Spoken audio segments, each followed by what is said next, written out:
Good morning. This is Dr. Anita Brown. I'm the Director of Professional Affairs for the Georgia Psychological Association.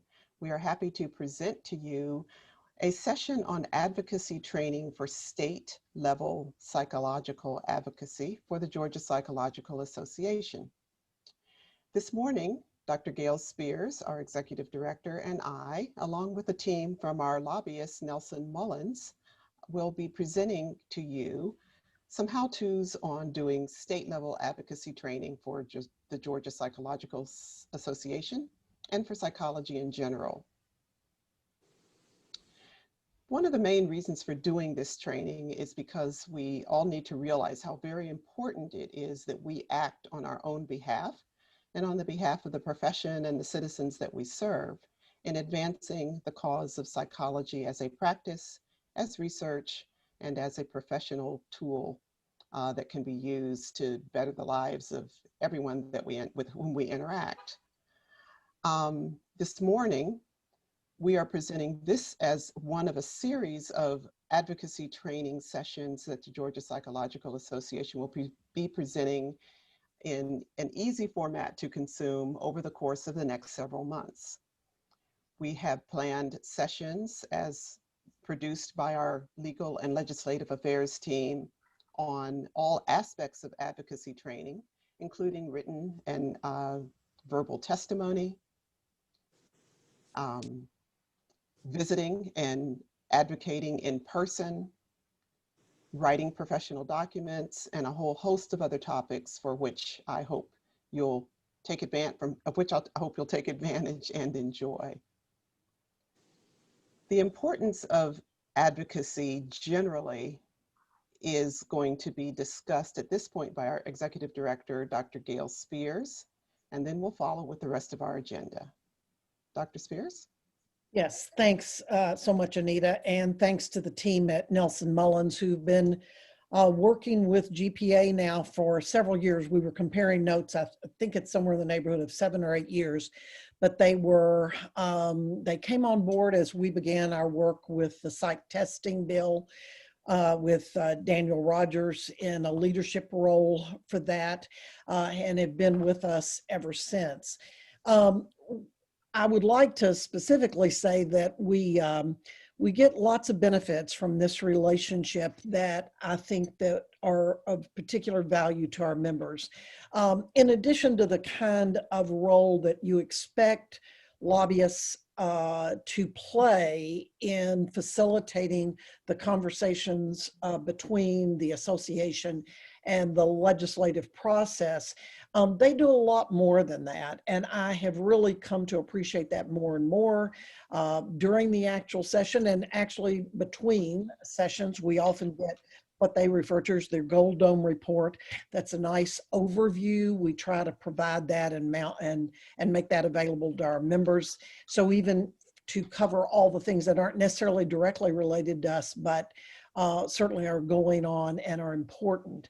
One of the members of the team often attends the meetings of key legislative committees as far as regulatory boards and bodies, and share those minutes with us. So if there are things going on inside DCH or whatever, we're likely to have somebody there that's going to help us understand sort of the mood and actions of those groups and key us up if there are things we need to be aware of.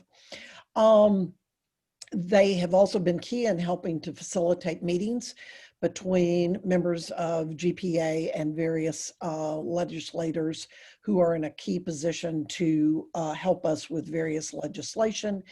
They're doing this training today and have done numerous trainings in the past, and were very gracious in supporting us through the SIPACT process and hosting that celebration at the beautiful Nelson Mullins offices. And we just had a great time. And so there's so much we get. For those of you that are at all confused, we also have a federal advocacy coordinator who helps to tie GPA to what's going on at the federal level. But this lobbying and advocacy training session is focused more on the state level advocacy and how we interface with those groups. So I hope that this is informative, and I will allow each of the members of the Nelson Mullins team to introduce themselves as we go along. Thank you, Gail. And absolutely, we're going to let each person, as they begin to speak, we have 4 members of the Nelson Mullins team here today, to introduce and tell you a little bit about their background. I could not dare to speak for them, but in this session, let's just briefly review what we're going to talk about. We're going to learn about the composition and temperament of the Georgia Legislature and be reminded of how an issue becomes a bill and how bills become laws. Here, I'd like to say that I've just in listening to all of the news in the past several days, was reminded of how the purpose of public education is to educate and create good citizens. That was the initial purpose, not to learn reading, writing, and arithmetic, but the initial purpose of public education in America. But more recently, this goal of educating and creating good citizens seems to have fallen by the wayside. Civics education currently in Georgia is mandated in the social studies curriculum, and it includes a strand on civics and government in the K-8 grades and a government class in high school. However, you might be surprised to know that 11 states have no civics requirements, and only 9 states in the District of Columbia currently require 1 full year of civics education. So these kinds of trainings, particularly for us as professionals, is absolutely crucial. During the session, we'll also cover a review of Georgia legislative committees and regulatory bodies, how to identify and contact your elected officials, and how to effectively message an advocacy position. So, moving along, we want you to realize that on this date, November 4th, 2020, the 2020 election has had its first phase. We know that there's lots more to come. You should be reminded that all of the seats in the Georgia General Assembly were up for election.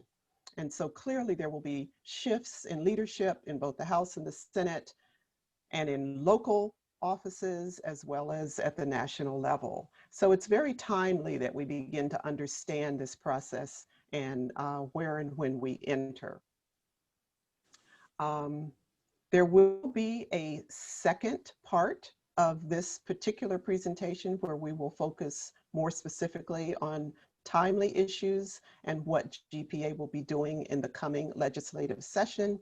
But for this session, part 1 of state advocacy level training, we're going to give you sort of the nuts and the bolts. So without further ado, I'd like to introduce the Nelson Mullins team and allow them to take us through our training. Good morning. My name is Stan Jones. I'm the chair of the Nelson Mullins legislative team for our Georgia work. Nelson Mullins is a large national law firm. We have our biggest office here in Atlanta, and 4 of us in the Atlanta office do state government relations. We keep up with the federal pieces, but as Anita mentioned, we are not as involved in the federal pieces as we are in the state ones. I enjoyed Anita's metaphor about the nut and the bolt. I'm not sure which one I am, but we'll try to connect our pieces as we move along here. And in the first part, we're going to talk a little bit more about process, and in the second part, a little bit more about policy. Our goal is to get you involved as an advocate with us at the General Assembly for the Georgia Psychological Association agenda.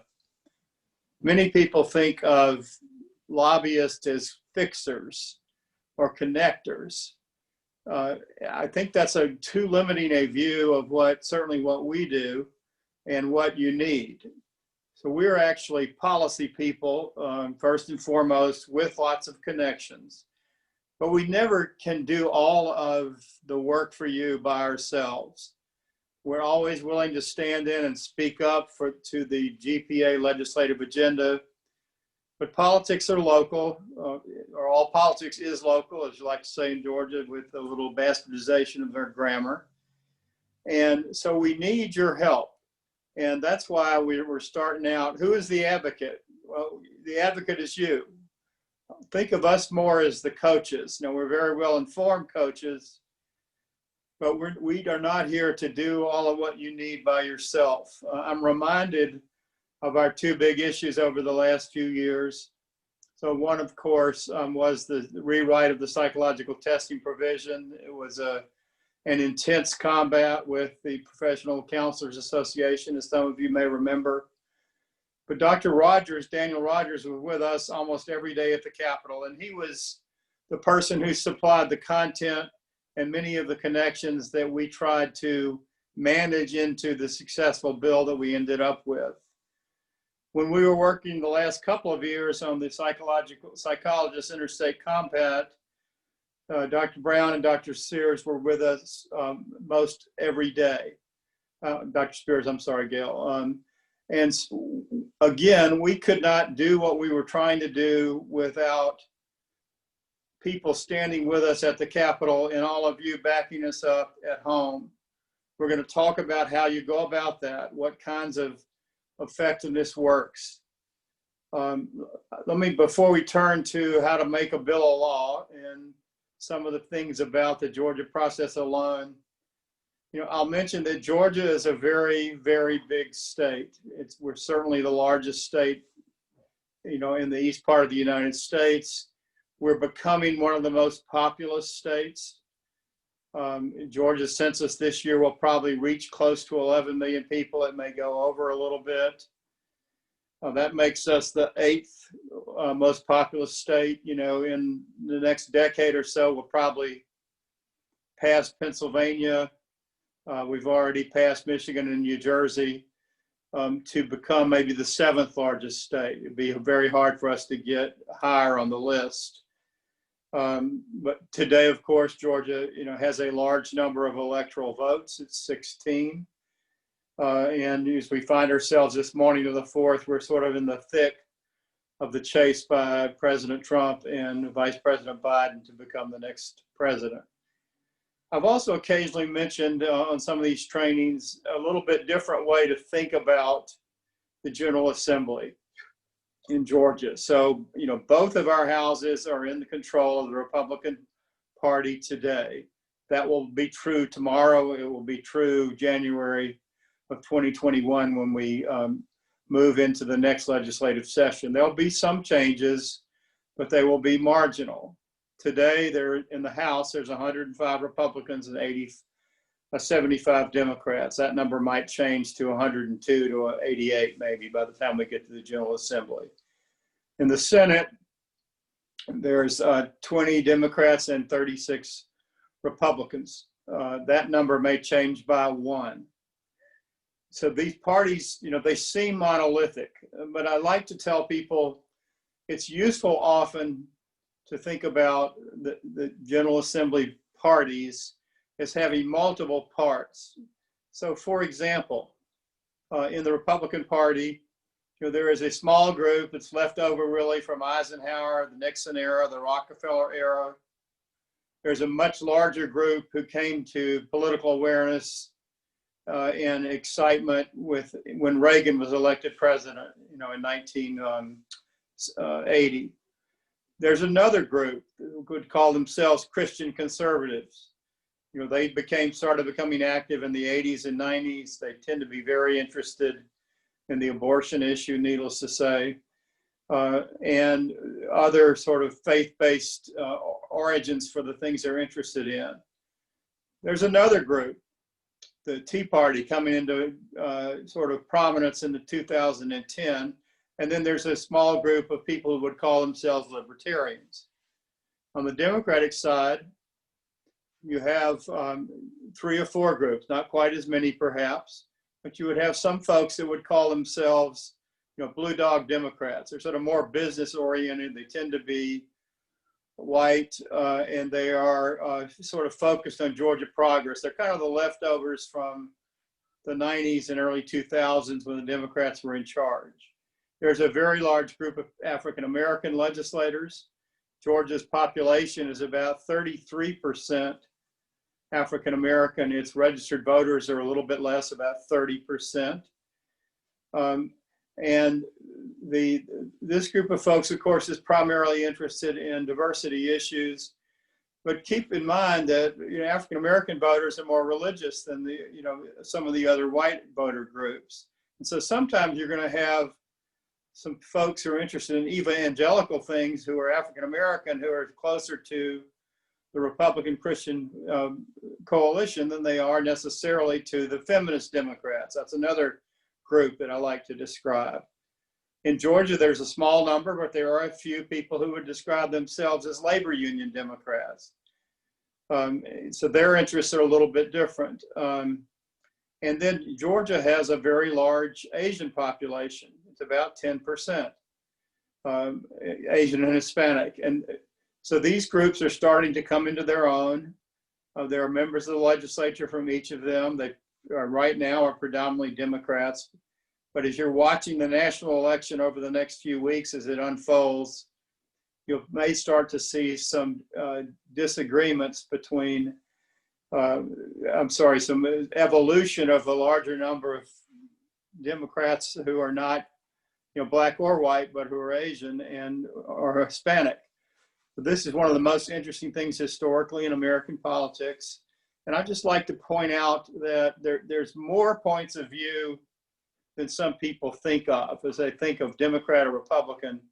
But when you're talking about sort of a particular issue, let's say take our interest in trying to put a stop to counseling about sexual orientation. You're going to have the groups that I'm talking about are going to have a little bit different points of view. And there's much more complicated than just Democrat or Republican. So I like to make that point as a sort of a starting point about how do we think what happens. Now, at the same time, most issues of interest to GPA, most issues generally end up being close to unanimous by the time a bill becomes a law. And it's because of the vetting process, because of the number of committees that we go through in the process of trying to make a law a bill. And so the types of distinctions I'm talking about philosophically, don't necessarily enter into what we're trying to do to get one of your particular professional interests passed. They're just, in some ways, they're sort of sidebars that are always very interesting. But we're focused on trying to pass your legislative agenda. And then the last couple of things I'd like to say by way of introduction, I guess it's really one major point, is that this is a very, very, very good time to be involved in the mental health movement. As a counselor, as a tester, as an advocate, as an individual interested in mental health services, you've dedicated your career to this in one way or the other. And we're at a high water mark of interest in these particular issues. They are high water marks because the suicide rate's gone up a little bit, because we're keenly aware of the effect of the pandemic on people's well-being, mentally as well as physically. And I want to make that point to invite you to join us. Think of us as your coach. We think of you as our voice. And we can't do this without you. Having said all that, I'm going to turn this over to other members of my team as we talk about how a bill becomes law. I'm very proud of the other members of our team, George Ray, Helen Sloat, Sam Martique. Together, we have close to 90 years of experience in the Georgia General Assembly. And it is our deep pleasure to serve you, the members of GPA. George? Thank you, Stan. We're excited to be here at Nelson Mullins Atlanta headquarters here with Helen and Sam on our team. Thank you for the introduction, Stan. As Dr. Brown asked, I guess we'll just give a little brief intro of ourselves as we get started here, and I will take this off where you can actually hear me. My name is George Ray, and I'm delighted to be with this team and have the opportunity to work with GPA and all of your members and leaders in representing at the state capitol. I'm a now fifth-year attorney here at the firm, working in government relations. I have some experience in higher education and K-12 education lobbying, as well as the work that I do with healthcare and mental health professionals like the members of GPA. So excited to be here with you and excited to get to work with you.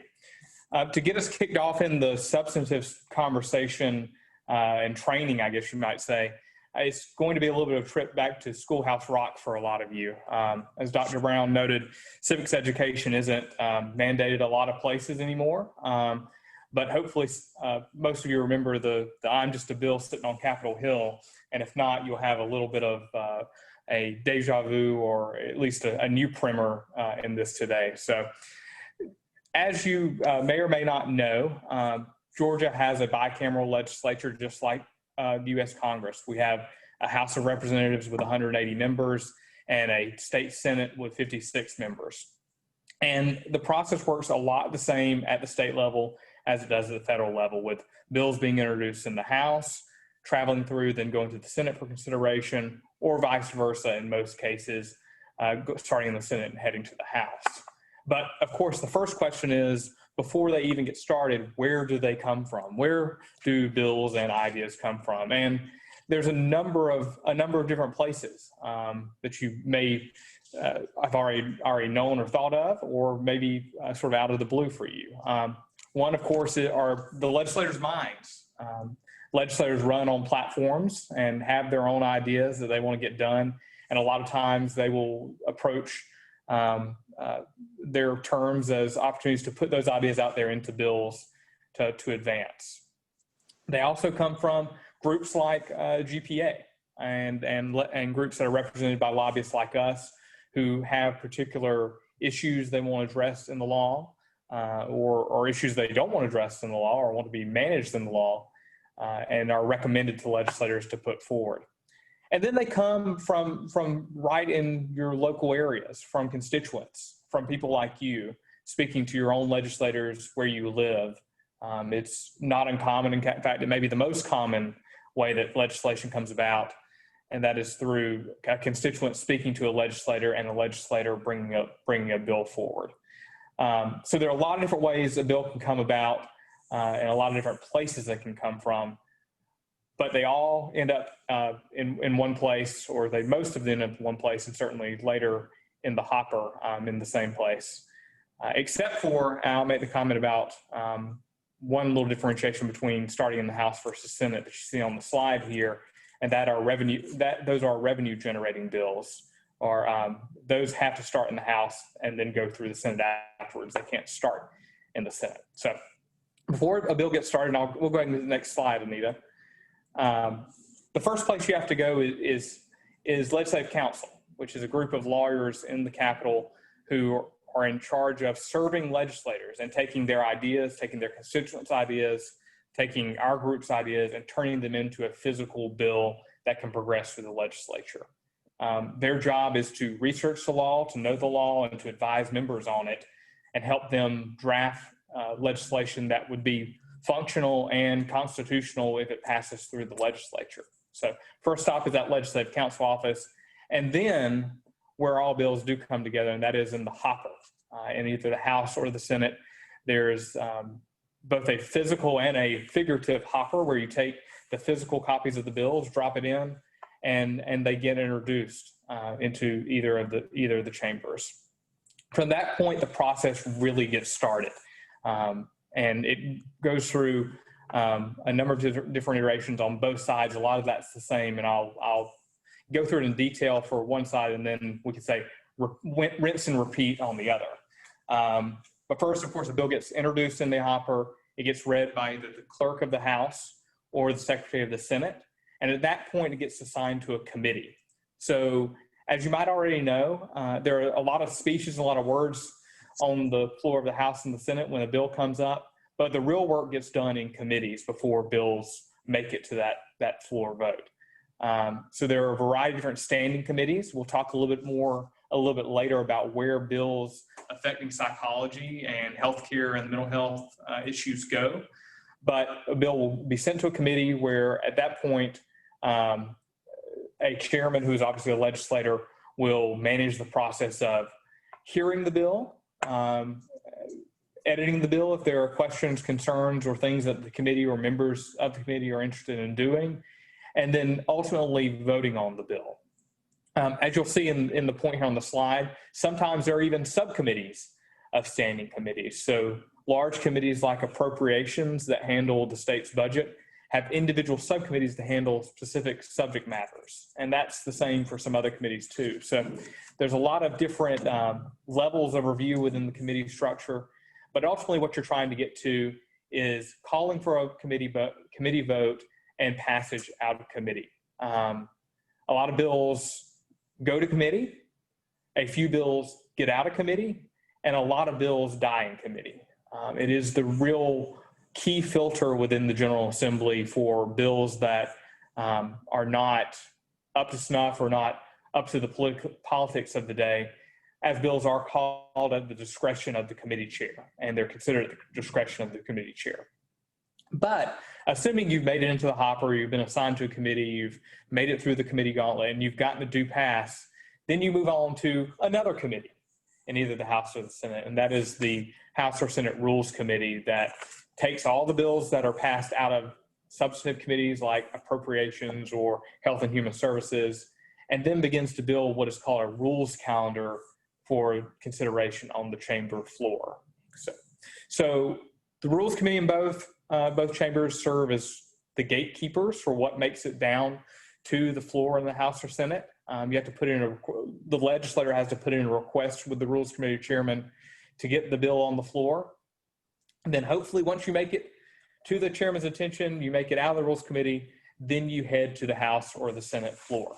And that's where you have the legislative action that you really think about when you consider or see C-SPAN or see any of the live streaming, is that legislators standing before 180 or 179 or 55 of their colleagues and making an impassioned plea for their bill. Most bills, once they get to the floor, only take a simple majority of the voting members to pass. Some bills require 2/3 votes, such as for amendments to the state's constitution. But once you get to that vote, then you get to that rinse and repeat part that I started out with. For any bill that requires joint consideration, once you finish the gauntlet on one side, you move over to the other and begin again, going either to a subcommittee and committee, then to the Rules Committee, and then to the whole floor. Now, changes can happen during this process. So once a bill passes out of the House, it can be changed in the Senate and vice versa. Senate bill can pass out and be changed by the House. And we'll go ahead and go to the next slide. I sort of already jumped on this one. If there are changes made, there's then another process of reconciling those changes between the chambers. There are potentials for the other chamber to agree to the changes in the chamber that made changes. There can be insists. There can be conference committees where a few members come together to work out the differences. All that being said, there can be a lot of process to get a complex or difficult bill through. But the ultimate goal is to have the same bill either pass out of both chambers, to have a bill that gets changed be agreed upon by both chambers, or have a conference committee report that reconciles differences so that you come out with a consolidated bill that's been approved by both chambers that can then go to the governor's desk for consideration. And that is the ultimate sort of pinnacle point in the process where a bill is really in that do or die position. It is time for the governor to decide whether he or she wants to sign it, whether he or she wants to veto it, or whether he or she wants to let it become law without any action. So after the end of the legislative session, the governor has 40 days to review and consider legislation that's passed. As I just sort of mentioned, the governor has those three options of signing into law, vetoing, or allowing it to become a law automatically. And after that, assuming you've either gotten a signature or at least not a veto, laws become effective and they become part of the official code that govern what all of us do, what our organizing bodies do, what licensing boards do. Generally on July 1 each year, although each piece of legislation can designate when it actually wants to go into effect. So that, in a nutshell, is the legislative process and how a bill goes from an idea in a legislator's head or a constituent's head to a final piece of law that you see in the books that are printed and usually on law firm shelves, so we don't have any in here to share with you. And here's a quick graphical depiction of that process with very tiny print. So pull your microscope out and you can see that. But you can see there are a lot of different steps that bills can go through. And we'll talk a little bit more about this as we get into the real advocacy training.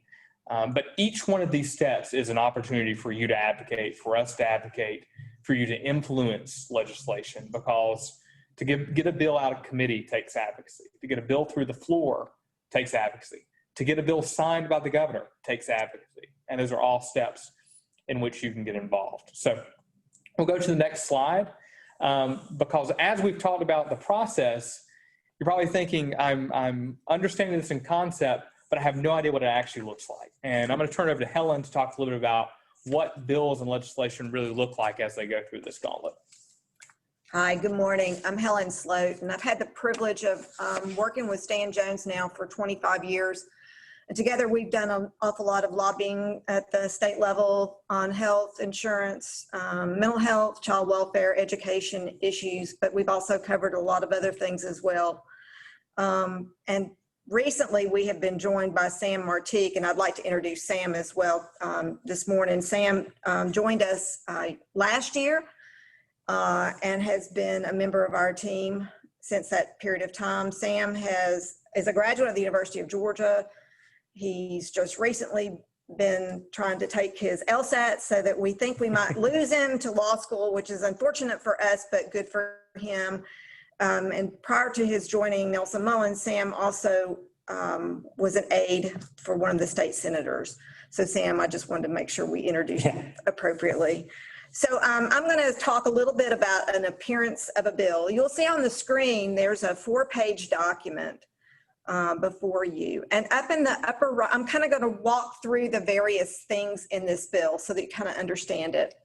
So up in the upper right-hand corner, you're going to see some numbers, and it might say House Bill 752 as passed. Sometimes it says LC with a series of numbers behind it. If it says LC with a series of numbers behind it, like LC 3307523 or something, that means legislative count. It's 33 is the indicator of which legislative counselor wrote the bill, because they each are assigned a number, and then they will determine which version of the bill it is with the rest of that number in place. And this number you're looking at on the screen means this was House Bill 752 as it was passed. Now, if you walk down a little bit more on underneath that, you're going to see a series of names by Representative Belton and others. And that is the first few signers of a bill. They are listed in order as they are signed. They have signed actually onto the legislation. Underneath that, you're going to see a bill to be entitled an act, and that's what we call the preamble. And that is really a description of what the bill is about and what changes are going to be made and what it plans to do. Then you have sections, a number of sections here in the bill. You've got sections 1 through 6 enumerated in this particular bill. And there's where it just walks through the various changes in the various code sections. And you'll notice that there's some language that's where it's been stricken, and then you'll have some language where there are underlined portions. Anything that is stricken means they're taking that language out. The portions that are underlined is the new language that is being inserted into the law in that particular bill. And if you will look on the left side of the first page, you're going to see a series of numbers. And the numbers indicate, like, that's to help lawmakers and legislative council understand where changes are being made. So when they're in committee, they may refer to line 15 and they will say, well, we need to add a word in here in line 15, or we need to take out some wording in line 15 because it's extraneous or whatever. So that's what that means with the underline and the stricken words. And now if you move over to the last page of the bill under section 6, all right, this says, you know, it's going to take out any language that conflicts with our current law. In this particular bill, this example, it does not address when the bill is to become effective. So if a bill does not describe specifically when it is to become effective, it becomes effective on July 1, which is the state's new fiscal year. It can say like, well, this legislation takes effect on January 1, 2021. And that's a, you know, definite time for it to take effect. But in this example, it's silent. So that means it takes effect on the new fiscal year. And I think that just sort of gives you some idea about what you're looking at when you are looking at a particular piece of legislation and kind of understand the mechanics of it. So I'm going to go to the next slide, and I'm going to talk just briefly about some committee information that you probably need to know about. As George mentioned before, there are a number of committees that are standing committees within both the House and the Senate. But Georgia Psychological Association typically has some of its legislation fall under certain committees, and those include the House and the Senate Health and Human Services Committees, the Regulated Industries Committees, and the both in the House and the Senate. They are named slightly different names, but they are essentially the same. You all may also have issues that crop up in the House and Senate Appropriations Committees. That might be something relating to a Medicaid code coverage issue that could potentially be impacted. Perhaps you're getting a bump or a boost in the Medicaid pay rate for services rendered. Or it could be something along the line of coverage under the state health benefit plan, for instance, and about mental health parity. There might be something along those lines in those appropriations documents. There are also times where bills will come before the House and Senate Judiciary Committees, and a good example of that is the advance directive legislation, which has been attempted here in Georgia. And then finally, you may have bills that come in the House Ways and Means and the Senate Finance Committee. And that could be something like a bill where a tax credit is provided for a psychologist who is practicing in a rural area, or there might be an education tax credit proposal where you might fall within that particular legislation. As George said, anything to do with revenue that's going to, you know, end up in a particular space. And in this instance, it's going to end up in the Ways and Means or the Senate Finance Committee. So next slide.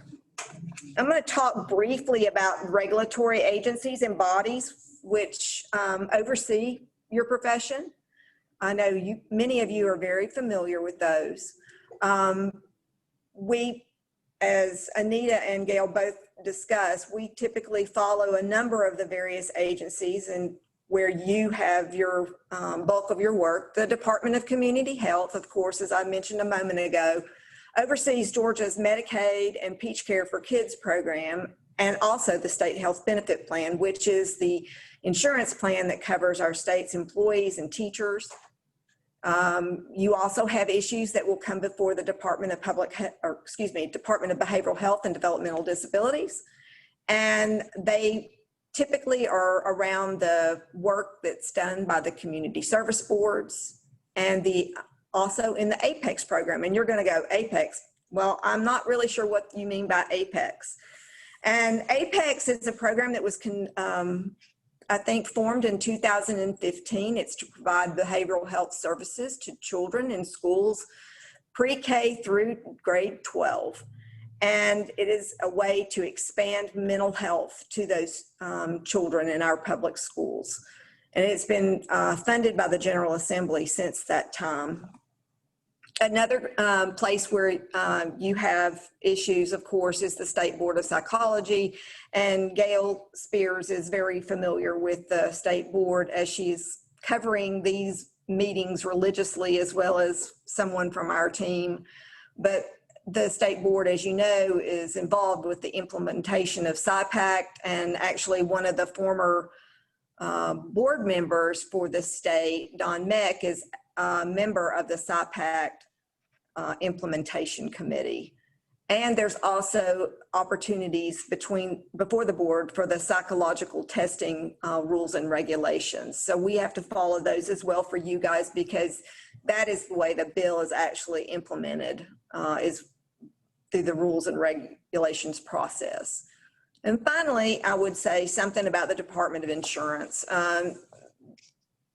Georgia psychologists, of course, some take forms of insurance. And so we have to keep our eye on the prize, so to speak, but making sure that, we have the right kind of coverages in place. And hopefully we can address mental health parity before the Department of Insurance. I think that in the most recent session, the surprise billing legislation, House Bill 888, which was passed and signed into law, addresses when an insurer can actually bill or some of those services that might not be covered by a person's plan.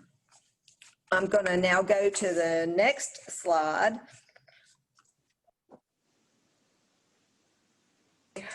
And we're going to talk just briefly about how do I find my legislator. Well, there are a number of ways to do that, but one of the best ways is to go to Open States. And we have included the website for Open States there, where you can find it. And another good way is to use VoteSmart. Again, we've given you the website for VoteSmart. And one other way to do it is to actually look at your county website. Typically, they will provide some information. At least the larger counties do that. And they will ask you certain questions to put in order to find your particular information on who you are voting for. So next slide. I think I'm going to let George talk about this, about what is the best method of contacting your legislator. Thanks, Helen. So obviously we talked a little bit about the process and where different places you can engage. We talked a little bit, as Helen just spoke, about how to find your legislator. Okay, once you know the process, once you know how to find them, the next question is, okay, how do I make contact with them? Helen will talk in a minute about what you do once you make contact, but that medium of how you bridge the divide is important. And there are a lot of different ways, as you might imagine and already sort of realize. But what I'd like to do is sort of talk through how these different ways are, how we use them, how we recommend you use them, and how they're perceived by the legislators and the policymakers you interact with. So on the slide, you see sort of the smorgasbord of avenues you can use. And the first of which is the old-fashioned United States mail. And frankly, that is still one of the best ways to get in contact with your legislator. We'll talk a little bit more about why the others are challenging. Some of the others are challenging, but for those of you who are fans of the written word and written correspondence, you will find that a lot of legislators still appreciate that as well. And in a world full of electronic communications, having something physically in hand is it stands out. Handwritten notes are obviously great, but letters of all regards tend to get seen by someone and considered in at least some way. So U.S. mail is still a good way. You can send those two places. One, obviously, to district addresses. When you find your legislator using some of the mediums Helen told you about, you can then go to the Georgia House or Georgia Senate websites and find a district mailing address there in their hometown, or you can send it to a capital address, which is also on that page, though with a caveat that most legislators are only in their Atlanta offices during the legislative session between January and March or April or through June this year with the pandemic. But U.S. mail, always a good first choice. There's also the telephone. Obviously, you can still pick up the telephone and give a call. It's sometimes difficult to reach legislators directly, but you can almost always find their assistant.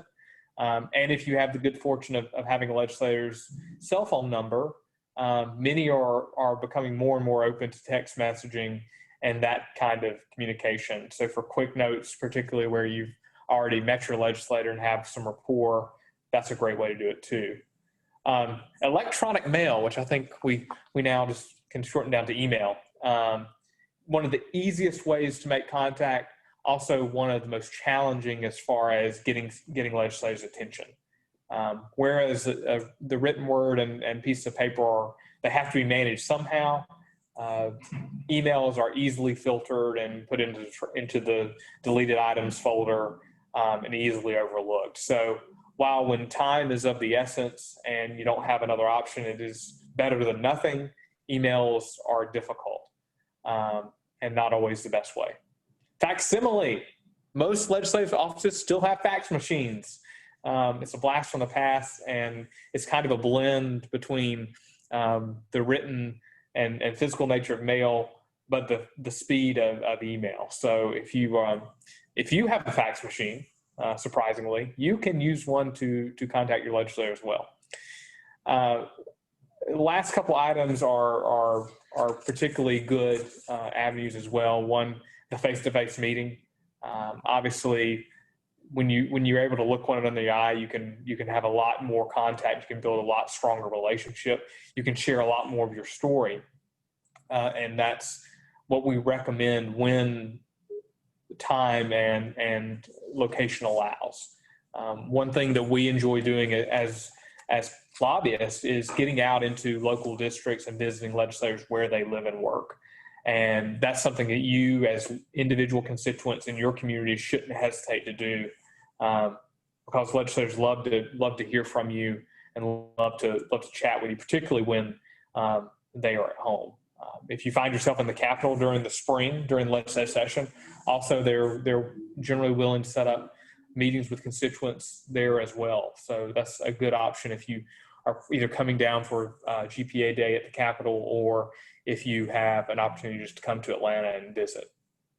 And then lastly, social media, the newfangled contact methods. More and more legislators, just as they're becoming more text savvy, they're becoming tech savvy and really engaging with constituents on social media. Most are active on Facebook, many are active on Twitter and LinkedIn and Instagram. And it's a quick way to see what's going on with them, to share what's going on with you, and to sort of have that intangible piece of relationship building that can be sometimes difficult through the other manners if you're not able to get in front of them. So follow your legislators on the social media platforms and use those as sort of gap fillers for getting to know and building those relationships. So those are your avenues. I'll turn it back over to Helen for the next slide and to talk a little bit more about what you do once you actually choose an avenue. So thank you, George. So what is our message supposed to actually contain? This may sound pretty basic, but it should be a direct and a succinct communication to the lawmaker. They do get hundreds and hundreds of calls and emails and letters. So whatever you want to do is you need to be very short and direct in your communication with them. They do not like form letters at all. So GPA refrains from trying to put together a form letter or a form email, because that typically just gets lost because it's no longer personal at that point. And members just find that they're very distracting as a result.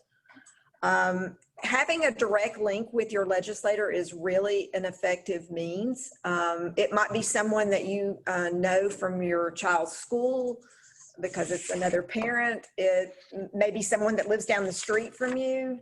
It may be someone that you go to church or synagogue with, or it could be, you know, any number of places where you might have come in contact with this lawmaker. But as George alluded to, the social media platforms will provide you a number of pieces of information about the various legislators that are serving the state. So it's really a good way to go online and look, a good thing rather, to go online and look up those legislators before you make any direct contact with them. Again, you got to keep your message personal and just present the facts. And if at all possible, put your data points in whatever message that you're crafting for him or her to review, because they like to see actual data. Anecdotal information is really good, but if you can provide facts and figures, that's really the best way. So next slide. So George, you want to talk a little bit about how you actually locate information about legislators in addition to what we've already talked about? Sure, and we alluded to this a little before, but Helen gave you some avenues to figure out who your legislators are. We talked about how to contact them and what to say when you get to them. How do we find more information about them to bridge that gap? And I've alluded to the fact that there are legislative websites that can be accessed to that top website, legis.ga.gov. Those will divert you to the House and Senate websites, and each are pretty similar. They have pages for each member.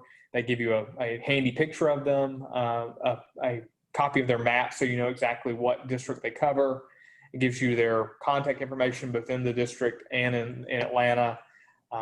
It will give you a little short bio, some information about their backgrounds, sort of all the things you need to have just a quick dossier on the legislator. Just like you can use social media platforms for communicating, you can also use them for intelligence and digging. So Google your legislators, use the platforms to look them up and see what they've been talking about. And just make sure before you reach out through any of the avenues, before you start advocating for anything we're talking about, make sure you know something about who you're talking to. And it's easy in the information age to do that. So take 5 minutes before you pick up the phone or write your letter, or if you must send the email before you do that, to know, what interests they have, what they're involved in, and how they're out in the community. So next slide, please.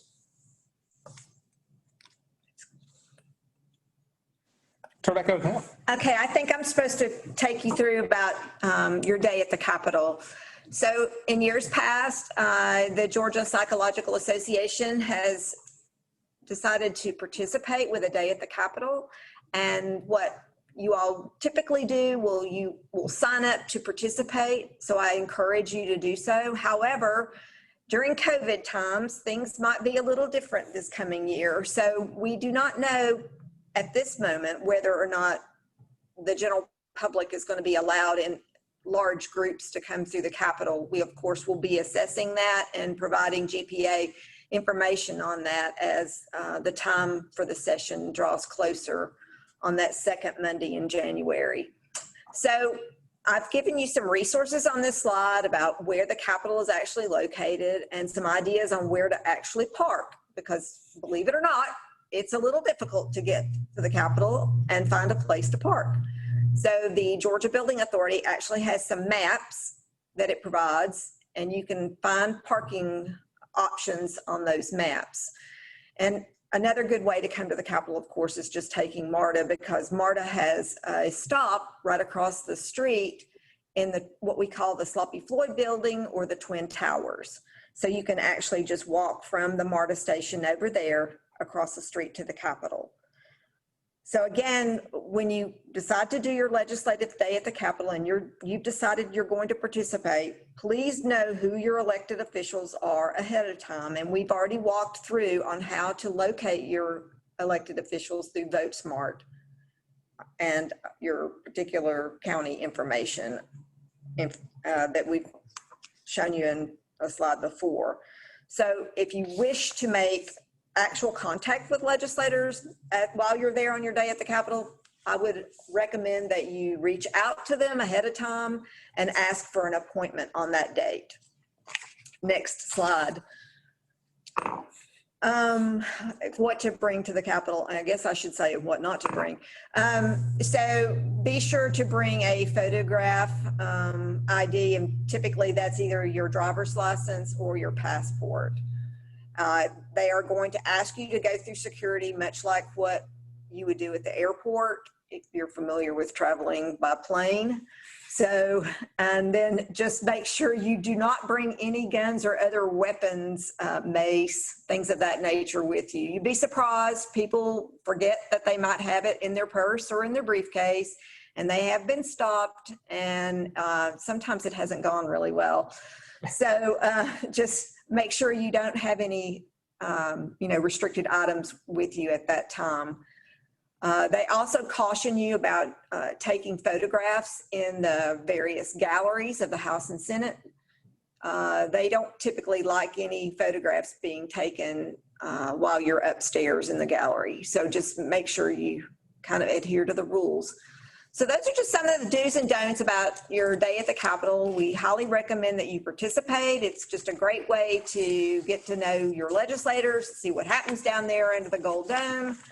And I think that's where we are going to land at this juncture. So we really appreciate your time and attention this morning.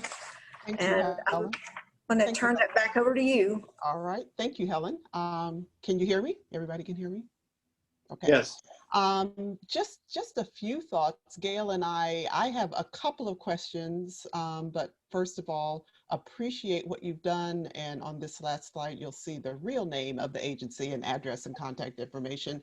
But all this time, I never realized that I could take the MARTA almost right across the street. I've been hiking up that hill. So if nothing else, I have learned an easier way to access you guys, and there's always something you can learn. I had one question, and that was, Stan, I've always appreciated what you say about the different levels within the parties. What are your thoughts about, in the United States, something other than a two-party system? Do you think we'll ever make it there, or what are your thoughts of the value of having 3 or 4 different political parties other than Libertarian, which occasionally gets some play? And any thoughts?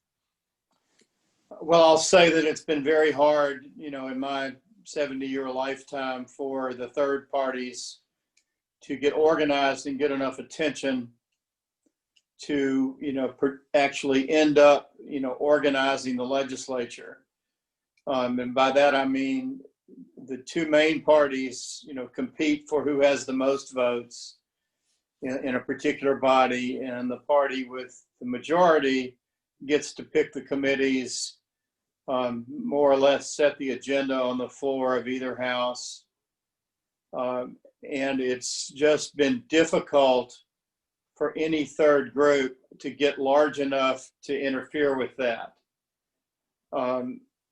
We are not, a democracy, parliamentary democracy. We are a republic. I think, we'll be reminded of that a lot in the next coming days, where we sort of get down to binary choice, as we've had for president, more or less.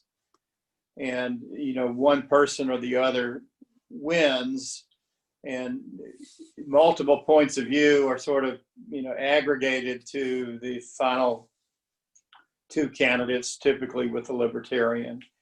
It is just, we've had major alignments, realignments, of the things that the 2 parties are mostly interested in. So, the most obvious example of that in our lifetime is a switch of white working class voters from Democrats to Republicans. The president embodies that. But, there have been some efforts like Bernie Sanders, to have a third Democratic Socialist Party, but it just never comes to fruition in a very long period of American history.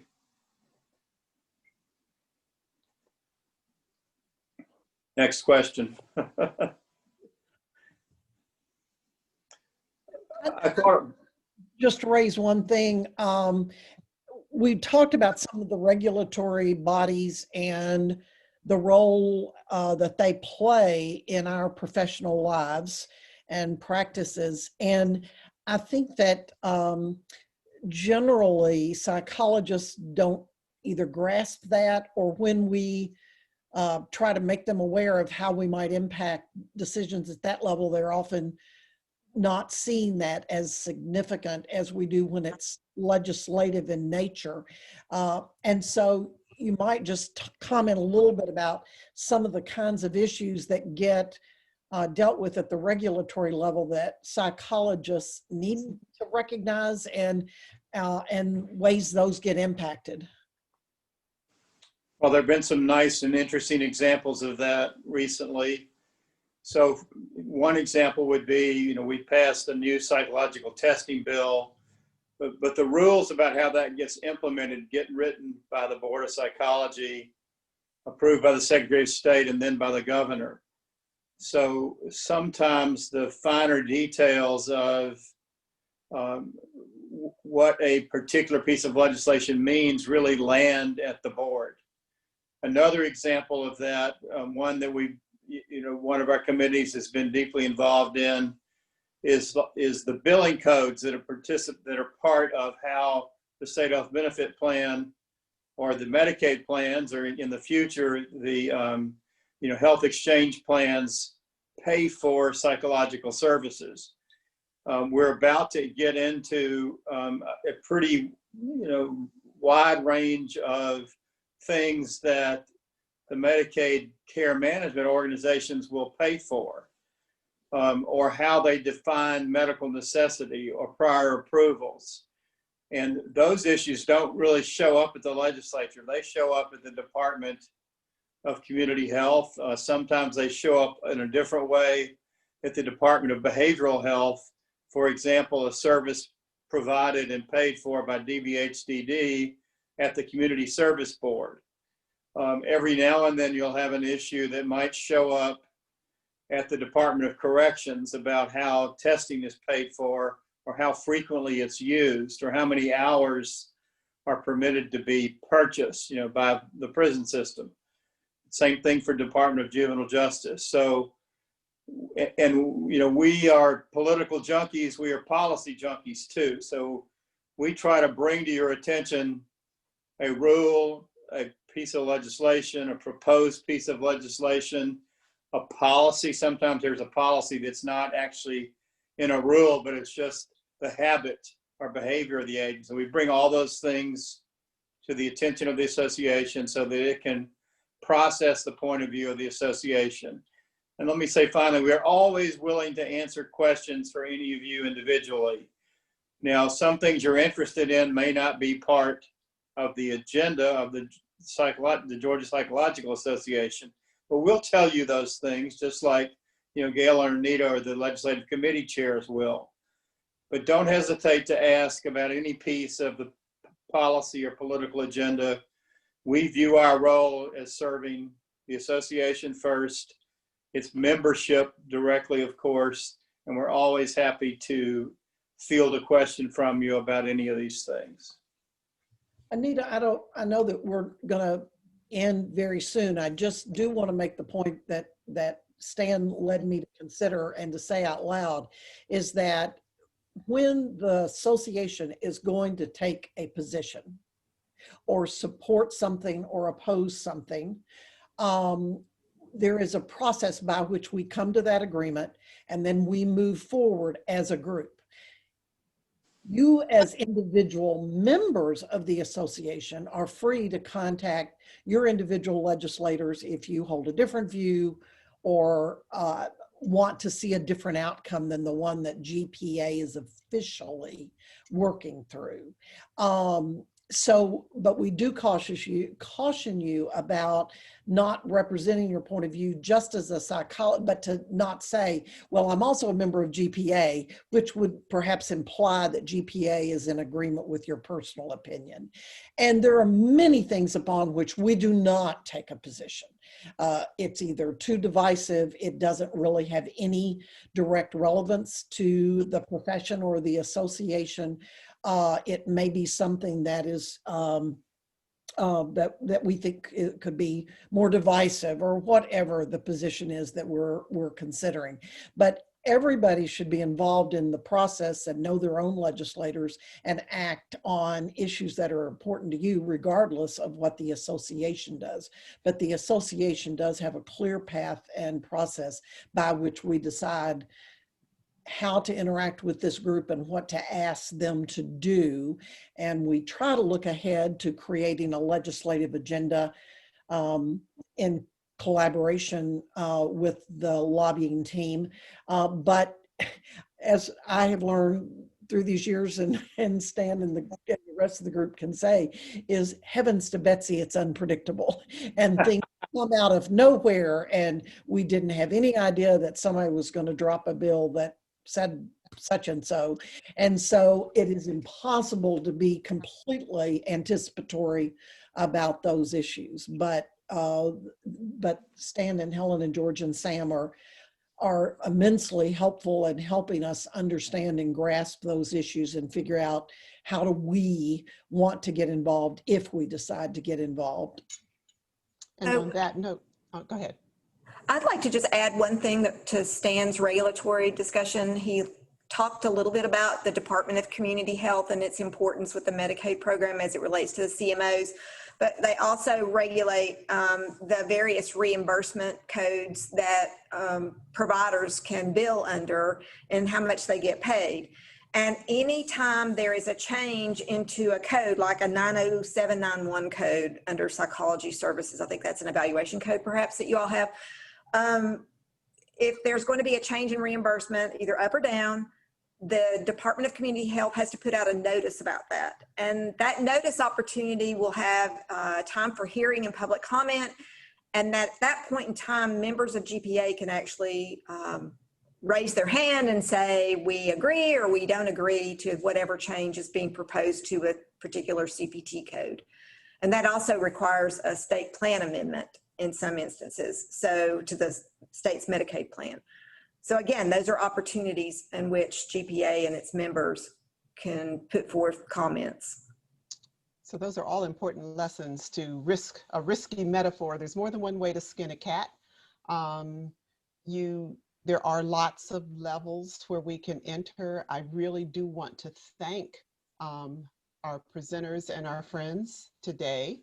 Let this be a reminder to you that there will be other sessions to talk in more detail about all of these things. Remember to support the PAC. We as psychologists are the Political Action Committee for the Georgia Psych Association, and other PACs are notoriously at the bottom of the list of people who donate.